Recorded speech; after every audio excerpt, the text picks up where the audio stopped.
আল্লাহও চায় আপনি আপনারা ছোট করেন। আল্লাহর এটা দেখতে বড্ড ভালো লাগে যে আমার বান্দা ছোট হয়ে থাকতে চায়। মান তাওয়াদা তারাফা, যে নিচে নামতেছে আল্লাহ টাইনা উঠায়, আর যে উঠতেছে আল্লাহ থাপ্পড় মেরে নিচে নামায়। কথা কন।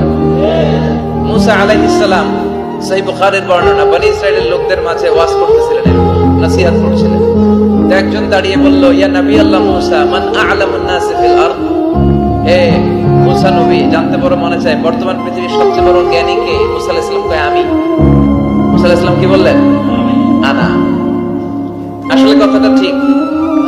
আল্লাহ যখন যে নবীকে পৃথিবীতে পাঠায় তখন তাকে সবচেয়ে বেশি জ্ঞান দিয়ে পাঠায়, সেই হিসেবে ঠিকই উনি সবচেয়ে জ্ঞানী। কিন্তু উনি এইভাবে নিজেকে সবচেয়ে বড় জ্ঞানী বলে দিবে, এটা আল্লাহর পছন্দ হয় না। আল্লাহ চেয়েছিলেন মুসা আলাইহিস সালাম যেন বলে আল্লাহু আ'লাম, আল্লাহই জ্ঞানী। সুবহানাল্লাহ কইবেন না? কিন্তু তা না করে উনি কি করলেন? যখন বলল সবচেয়ে বড় জ্ঞানী কে, উনি হুট করে কি বলে ফেললেন? আনা, আমি। আল্লাহ এটা পছন্দ করেনি। আল্লাহ ডেকে বললেন, মুসা, ইউ আর অ্যাবসলিউটলি রং, তুমি ভুল করেছো। তুমি সবচেয়ে জ্ঞানী নও, তোমার চেয়ে বড় জ্ঞানী আছে।